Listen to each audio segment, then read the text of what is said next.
कि आज पूरा विश्व 5 दिसंबर के रूप में विश्व मृदा दिवस मना रहा है। इसी को मनाने हेतु आज हमारे बीच इस सभागार में चंद्रशेखर आजाद कृषि एवं प्रौद्योगिकी विश्वविद्यालय के मृदा संकाय के माननीय विभागाध्यक्ष जी उपस्थित हुए हैं। इस सभागार में मैं उनकी उपस्थिति को प्रदान करता हूं। मंच पर आसीन संकाय के विभागाध्यक्ष प्रोफेसर सोनी गुप्ता जी का बहुत बहुत आभार। इस कार्यक्रम क्योंकि उनके सहयोग और उनके मार्गदर्शन से ही संकाय में इस तरीके की गतिविधियां संचालित होती हैं। साथ ही साथ इस कार्यक्रम में हमारे सहयोगी हमारे वरिष्ठ सह प्राध्यापक डॉक्टर हिमांशु त्रिवेदी जी का भी बहुत बहुत आभार। साथ ही साथ हमारे अतिथि के तौर पर आए मौर्य साहब और उपाध्याय साहब का भी विशेष रूप से आभार। उनका हर एक कार्यक्रम में हमें उनकी उपस्थिति मिलती है उनके बिजी शेड्यूल से। तो मैं कार्यक्रम में अपना अध्यक्षीय उद्बोधन को बहुत ज़्यादा न बढ़ाते हुए मैं डायरेक्ट विशिष्ट अतिथि से का आह्वान करूंगा कि वो आए और विश्व मृदा दिवस पर जो एक आमंत्रित वार्ता के लिए उनको आमंत्रित किया गया है उस विषय वस्तु पर प्रकाश। सबसे पहले ये कहना चाहूँगा, कोई भी ऐसा दिन नहीं है जिस दिन विदाउट डे के कोई भी होता हो, तो बड़ी अच्छी बात है। लेकिन आप जानिए कि डॉक्टर्स जो है बहुत सारे ऐसे होते हैं कि जो ह्यूमन बीइंग्स हैं उनको हम बड़ी तरजीह देते हैं, बड़ा महत्व देते हैं। अगर हमें कुछ भी बीमार होता है, कुछ भी होता है, तो हम एजेंसी पहुंचते हैं तुरंत, कोई कंप्रोमाइज नहीं होता है हमारे साथ। और ह्यूमन बीइंग डॉक्टर को बड़ा ही इम्पोर्टेंस मिलता है। वो MBBS की डिग्री जो है एक बैचलर डिग्री होती है, MD MS की डिग्री मास्टर डिग्री होती है, PhD वहाँ भी होता है। लेकिन ऐसी बात नहीं है, उनको बहुत महत्व मिलता है।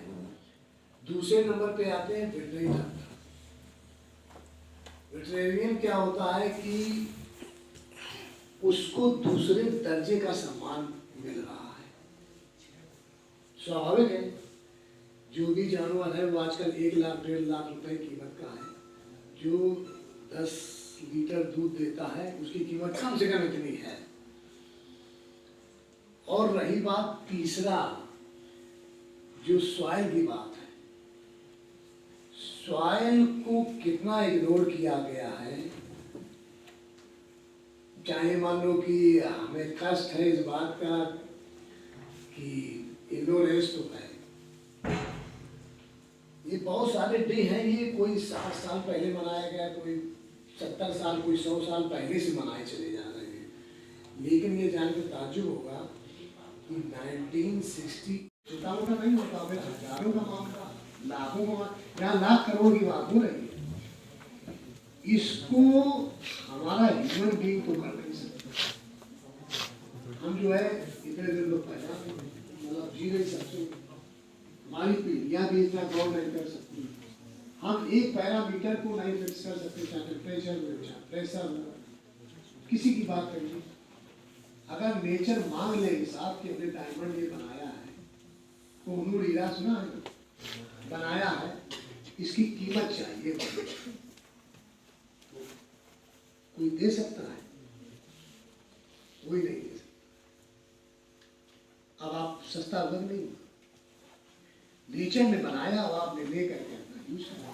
अगर नेचर हिसाब मान ले, मैंने इतना खर्चा किया, इतने करोड़ साल लगाए, इतना टेम्परेचर दिया, इतना प्रेशर दिया, अगली प्रोसेस हमने इस तरह से, तब ये पंखे के टाइम होते हैं। तो मेरा एक एग्जाम्पल समझाने का ये है कि हम लोग जो है किसी चीज को रत्न गरबा है, हमारी मिट्टी में नहीं कहते हैं कि सोना उगलती है, सोना उगलती है निश्चित रूप से, लेकिन उसका महत्व हम नहीं समझ पाए। और किसी ने कहा भी है कि किसान को कितना सम्मान दिया है, कबीर जी का नाम तो याद नहीं है, वचन पढ़ा है, हे ग्राम देवता नमस्कार। सोने चांदी से नहीं कीमत तुमने मिट्टी से किया प्यार। बिल्कुल सही कहा है कि मिट्टी एक ऐसी अमूल्य धरोहर है जो उस देश को जीवित रखती है, उस देश को संपन्न बनाती है, और खासकर हमारे जैसे देश, स्विट्जरलैंड की इकोनॉमी टोटली टूरिस्ट बेस्ड है।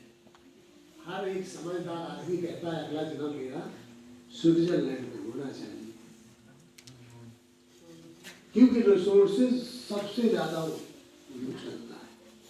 और जो हम बात करते हैं,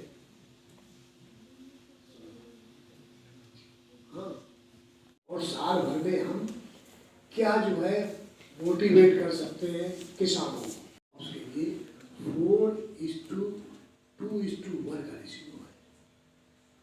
कहने वाला मोटा मोटा ये है कि 4 भाग अगर नाइट्रोजन यूज करेंगे तो 2 भाग फास्फोरस फर्टिलाइजर और 1 भाग पोटेशियम फर्टिलाइजर को यूज करना चाहिए।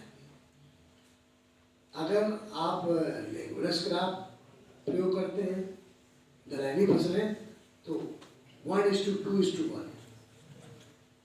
मतलब कहने का है हर एक क्रॉप का एक रेशियो है कि इस तरह से करें तो ऑप्टिमम आप यूज करें। इससे ज़्यादा करेंगे तो उसके इफेक्ट, साइड इफेक्ट या टॉक्सिक इफेक्ट आएंगे।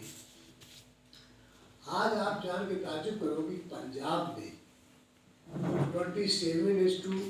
27:5:1 का रेशियो है। मतलब अब पंजाब और हरियाणा में ये हालत हो गई है, कहते हैं हम प्रोडक्शन बढ़ाने के बाद छोड़ो, सस्टेन करना मुश्किल है। सस्टेन करने जो उत्पादन हम ले रहे हैं वही अगर उत्पादन ले लें तो बहुत बड़ी बात है। और वहाँ का किसान काफ़ी प्रॉस्पेरस किसान है, वो माइग्रेट हो रहा है।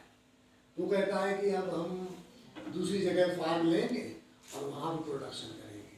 उसका कारण क्या हुआ? उसको फ्री पानी आज भी मिलता है। आप कि मिट्टी की खुशबू की कुछ बात ही निराली है। मिट्टी की खुशबू की कुछ बात ही निराली है। कहीं चिकनी, कहीं रेतीली, कहीं सख्त तो कहीं काली है।